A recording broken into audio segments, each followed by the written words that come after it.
අද සමාජයේ සමසුදු කිරීම කියන එක රැල්ලක් වෙලා තියෙනවා. මෙම තත්ත්වය කොච්චර බැරෑරුම්ද කියලා කියනවා නම් සමහර වෙලාවට තමන්ගේ දරුවගේ සමසුදු කරලා දෙන්න කියලා දෙමව්පියන් අපෙන් ඉල්ලීම් කරනවා. සමහර වෙලාවට වයස මාස 3 දරුවන් පවා අපි ගාවට රැගෙන ඇවිල්ලා මෙයාලගේ සමසුදු කරලා දෙන්න පුළුවන්ද කියලා කියන අවස්ථා තියෙනවා. ඉතින් ඇත්තටම මේක ඉතාමත්ම බැරෑරුම් තත්ත්වයක්. මොකද කෙනෙක්ගේ සමේ පාට කියලා කියන්නේ ඒක ඥානමය වශයෙන් උරුම වෙන දෙයක්. අපේ සම ගත්තාම සමයේ තියෙනවා වර්ණක සෛල කියලා දෙයක්. ඒ වර්ණක සෛල වලින් හදන මෙලනින් කියන වර්ණකය නිසා තමයි අපි එක එක්කෙනාට එක එක වර්ගයේ පාටක් ලැබිලා තියෙන්නේ. ඒ මෙලනින් කියන වර්ණකය කොපමණ ප්‍රමාණයක් තිබෙනවාද? ඒ වගේ මේවයි විශාලත්වය වගේ විදියට එම එක එක පුද්ගලයාගේ සමේ පාට වෙනස් වෙනවා.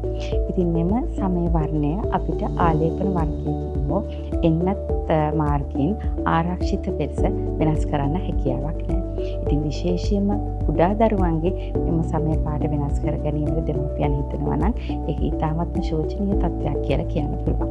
විශේෂයෙන්ම ඉක්මන් ප්‍රතිඵල ලැබෙන සමසුදු කරන ආලේපනවල ඉතාමත් බරපතල සංඝටක අඩංගු වෙනවා. ඒක රසදිය, ලෙඩ් වැනි බැරලෝහ වෙන්න පුළුවන්. ඒ වගේම ස්ටීරොයිඩ් කියන ද්‍රව්‍ය වෙන්න පුළුවන්. ඒ වගේම බ්ලීචිං වර්ග, හයිඩ්‍රොකිනෝන් කියන බ්ලීචිං වර්ග වෙන්න පුළුවන්. සමට පමණක් නෙවෙයි ශරීරයේ අභ්‍යන්තරයටත් අහිතකර ද්‍රව්‍ය මෙම සමසුදු කරන ආලේපනවල අඩංගු වෙනවා. ඒ වගේම තමයි අපේ සම කියලා කියන්නේ නිරන්තරයෙන් අලුත් වෙන දෙයක්.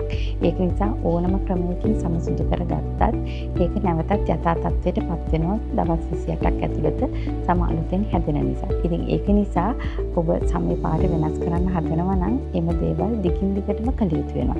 ඉතින් මේ විදිහට මේ වගේ අනාරක්ෂිත දේවල් දිගින් දිගටම භාවිත කිරීමෙන් දීර්ඝ කාලීන ලෙස ඉතාමත් දරුණු ප්‍රතිඵල ලැබෙන්න පුළුවන්.